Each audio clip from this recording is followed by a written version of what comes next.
Nitrogen के oxide की तीसरी टाइप है डाई नाइट्रोजन ट्राइऑक्साइड N2O3।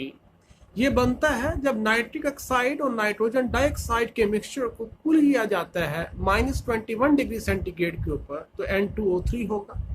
ऐसे ही आर्सेनिक ट्राइऑक्साइड का अगर नाइट्रिक एसिड के साथ रिएक्शन हो तो ऐसी हालत में die nitrogen trioxide, arsenic pentoxide और वाटर बनेगा। ऐसे ही कॉपर का नाइट्रिक एसिड के साथ रिएक्शन हो तो कॉपर नाइट्रेट, वाटर और डाई नाइट्रोजन ट्राइऑक्साइड बनेगा। अगर इसकी प्रॉपर्टीज के हवाले से बात करें तो रेड कलर्ड गैस है, pale blue in solid state है और मेल्टिंग पॉइंट इसका -102 डिग्री सेंटीग्रेड है। इसके रिएक्शंस के हवाले से बात करें तो अगर इसको हीट करें तो ये टूटता है नाइट्रिक ऑक्साइड में और नाइट्रोजन डाइऑक्साइड में।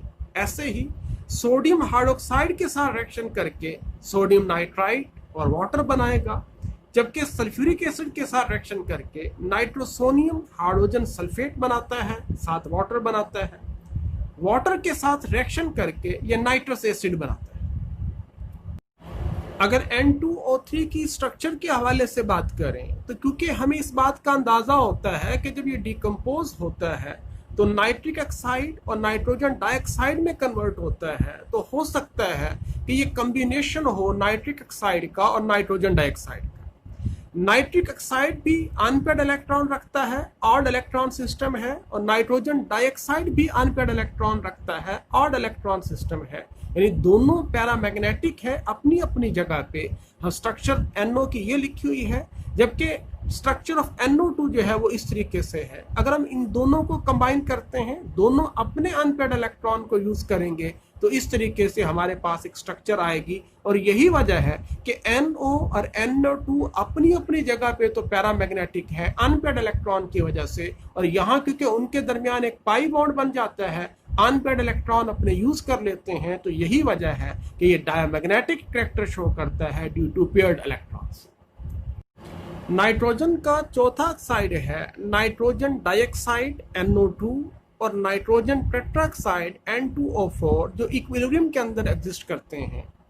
अगर हम प्रिपरेशन ऑफ नाइट्रिक ऑक्साइड की बात करें तो ये बनता है कि अगर हम हीट करते हैं लेड नाइट्रेट को तो ये डिकम्पोज होकर लेड ऑक्साइड, नाइट्रोजन डाइऑक्साइड और ऑक्सीजन में कन्वर्ट होगा।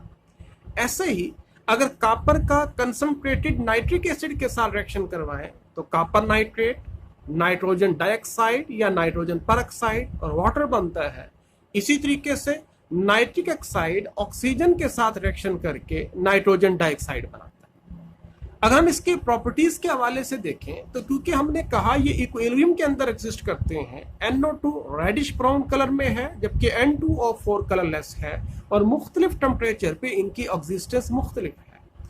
N2O4 जो है सॉलिड फॉर्म में कलरलेस है और -9 डिग्री सेंटीग्रेड जो है उस पर जाके एग्जिस्ट करता है। अगर इससे टेम्परेचर एक्सीड करेगा तो N2O4 लिक्विड फॉर्म में पेल येलो क्रिस्टल्स इसकी बनेंगे, और उसके बाद फर्दर जो होगा N2O4 जो है वेपर फेज में पेल येलो कलर में। इसी तरीके से टेम्परेचर 140 से इंक्रीज करेंगे तो नाइट्रोजन डाइऑक्साइड गैस फॉर्म में रेडिश ब्राउन, और अगर टेम्परेचर 620 डिग्री सेंटीग्रेड से एक्सीड करता है तो फिर नाइट्रिक ऑक्साइड और ऑक्सीजन के अंदर ये डिकम्पोज हो जाएगा, जो कि एक कलरलेस गैस है। अगर फर्दर इसके बारे में देखें तो ये स्मोक फॉर्मेशन के लिए एक मेजर कॉन्स्टिट्यूएंट के तौर पे है, पॉइजनस है, स्किन को क्रोड करता है, ये वाटर सॉल्युबल है और एसिडिक टुवर्ड्स लिटमस है। ये फर्दर वाटर के साथ रिएक्शन करके नाइट्रस एसिड और नाइट्रिक एसिड के अंदर कन्वर्ट होता है। Reactions of nitrogen dioxide nitric oxide की तरह ये भी ऑड इलेक्ट्रॉन मॉलिक्यूल है, अनपेड इलेक्ट्रॉन रखता है, लिहाजा इसका अक्सर बिहेवियर जो है वो फ्री रेडिकल की तरह है। ये एसोसिएट्स विद अदर रेडिकल्स होता है, हाइड्रोकार्बन में से हाइड्रोजन को स्ट्रेच कर लेता है। ऐसे ही ये अनसैचुरेटेड हाइड्रोकार्बन्स के अंदर आसानी से ऐड हो जाता है।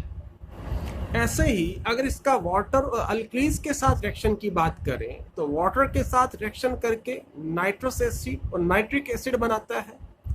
सोडियम हाइड्रोक्साइड या कास्टिक सोडा के साथ रिएक्शन करके सोडियम नाइट्राइट, सोडियम नाइट्रेट और वाटर बनाता है। अगर ट्रांजिशन मेटल्स के साथ रिएक्शन की बात करें तो कॉपर के साथ रिएक्शन करके क्यूप्रस ऑक्साइड और नाइट्रिक ऑक्साइड बनाता है। ये बतौर ऑक्सीडाइजिंग एजेंट के तौर पे भी काम करता है। फेरस सल्फेट के साथ सल्फ्यूरिक एसिड की मौजूदगी में रिएक्शन करके फेरिक सल्फेट, वाटर और नाइट्रिक ऑक्साइड बनाता है। ऐसे ही हाइड्रोजन सल्फाइड के साथ रिएक्शन करके नाइट्रिक ऑक्साइड, वाटर और सल्फर बनाता है। नाइट्रोसाइल क्लोराइड के साथ रिएक्शन करके nitrile chloride plus nitric oxide बनाता है। कार्बन मोनोऑक्साइड के साथ रिएक्शन करके कार्बन डाइऑक्साइड और नाइट्रिक ऑक्साइड बनाता है।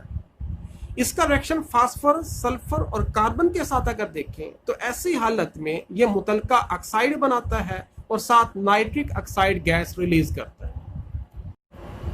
रिएक्शंस विद हैलोजेंस, ये क्लोरीन के साथ रिएक्शन करके नाइट्रोसाइल क्लोराइड और ब्रोमीन के साथ रिएक्शन करके नाइट्रोसाइल ब्रोमाइड बनाते हैं। ऐसे ही ऑक्सीडाइजिंग एजेंट्स के साथ जो रिएक्शन होंगे तो ओजोन के साथ 250 डिग्री सेंटीग्रेड के ऊपर ऑक्सीजन और N2O5 बनाता है।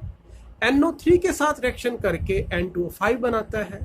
हाइड्रोजन परऑक्साइड के साथ जब रिएक्शन करेगा तो नाइट्रिक एसिड बनाएगा। नाइट्राइल क्लोराइड के साथ जब रिएक्शन करता है तो नाइट्रोसाइल क्लोराइड और N2O5 बनाता है। अगर अल्केन के साथ रिएक्शन की बात करें तो इथेन के साथ रिएक्शन करके नाइट्रो इथेन, N2O3 और वाटर बनाता है। ऐसे ही NO के साथ रिएक्शन करके N2O3 बनाता है। अगर नाइट्रोजन टेट्राऑक्साइड के रिएक्शंस की बात करें तो अल्कली मेटल सोडियम के साथ -10 डिग्री सेंटीग्रेड के ऊपर रिएक्शन करके सोडियम नाइट्रेट और नाइट्रिक ऑक्साइड बनाता है। ऐसे ही कॉपर और सिल्वर के साथ रिएक्शन करके मुतलका नाइट्रेट और NO बनाता है। ऐसे ही वाटर के साथ जब ये रिएक्शन करेगा तो नाइट्रिक एसिड और नाइट्रस एसिड बनाता है। इसी तरह से नाइट्रोजन टेट्राऑक्साइड लाइम के साथ रिएक्शन करके कैल्शियम नाइट्रेट और कास्टिक सोडा के साथ रिएक्शन करके सोडियम नाइट्रेट और नाइट्रस एसिड बनाता है। अगर साल्ट्स के साथ इसके रिएक्शन की बात करें तो पोटेशियम क्लोराइड के साथ रिएक्शन करके पोटेशियम नाइट्रेट और नाइट्रोसाइल क्लोराइड, पोटेशियम आयोडाइड के साथ रिएक्शन करके पोटेशियम नाइट्रेट, आयोडीन और नाइट्रिक ऑक्साइड बनाता है। सोडियम कार्बोनेट के साथ रिएक्शन करके सोडियम नाइट्रेट, कार्बन डाइऑक्साइड और N2O3 बनाता है। पोटेशियम क्लोरेट के साथ रिएक्शन करके पोटेशियम नाइट्रेट, नाइट्रोजन डाइऑक्साइड और ClO2 बनाता है। अगर सल्फ्यूरिक एसिड के साथ रिएक्शन के हवाले से बात करें तो रिएक्शन के नतीजे में नाइट्रोसाइल सल्फ्यूरिक एसिड बनाता है, साथ नाइट्रिक एसिड बनाएगा।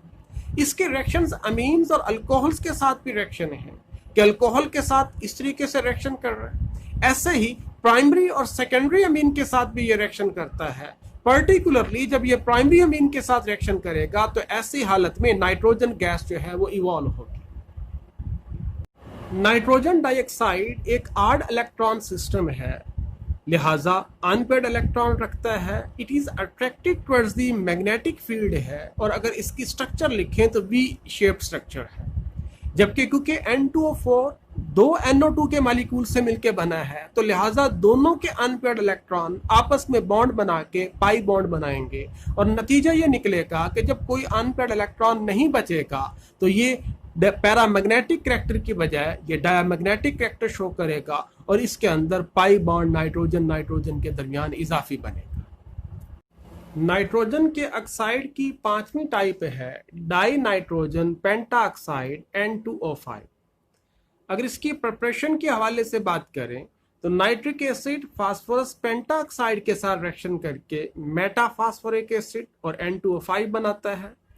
ऐसे ही सिल्वर नाइट्रेट क्लोरीन के साथ 90 डिग्री सेंटीग्रेड के ऊपर रिएक्शन करके सिल्वर क्लोराइड, N2O5 और ऑक्सीजन बनाता है। N2O4 ओजोन के साथ रिएक्शन करके N2O5 ऑक्सीजन बनाता है। अगर इसकी फिजिकल प्रॉपर्टीज के हवाले से बात करें तो वाइट क्रिस्टल्स इसकी हैं, हाईली हाइग्रोस्कोपिक हैं, यानी मॉइस्चर को एब्जॉर्ब कर लेती हैं और 0 डिग्री सेंटीग्रेड से नीचे ये स्टेबल है। इसके रिएक्शंस के हवाले से बात करें तो N2O5 वाटर के साथ रिएक्शन करके नाइट्रिक एसिड बनाता है, तो इसका मतलब ये है कि ये कहा जा सकता है कि इट इज नाइट्रिक एनहाइड्राइड है क्योंकि इससे नाइट्रिक एसिड बनता है। ऐसे ही ये क्लोरीन और ब्रोमीन के साथ रिएक्ट नहीं करता, जबकि आयोडीन के साथ रिएक्शन करके आयोडीन पेंटाक्साइड और नाइट्रोजन गैस रिलीज करता है। इसी तरह से यह सल्फर और सल्फ्यूरिक एसिड के साथ रिएक्शन करके मुतलका कंपाउंड्स बनाता है। हाइड्रोजन परऑक्साइड के साथ रिएक्शन करके पर ऑक्सी नाइट्रिक एसिड HNO4 और HNO3 नाइट्रिक एसिड बनाता है। अगर इसकी स्ट्रक्चर के हवाले से देखें तो गैसों स्टेट में इसकी जो स्ट्रक्चर है वो कुछ यूं लगता है कि NO2 के दो मालिक्यूल के दरमियान ऑक्सीजन बतौर ब्रिज का काम कर रही है। यही वजह है कि NO2 का जो अनपेड इलेक्ट्रॉन था, ऑड इलेक्ट्रॉन सिस्टम था, वो ऐसी हालत में पेयर्ड हो जाता है, लिहाजा ये डायमैग्नेटिक है। अगर ये सॉलिड फॉर्म में हो तो ये सपोज किया जाता है कि ये नाइट्रोनियम नाइट्रेट की सूरत में, आयनों की सूरत में एग्जिस्ट करता है।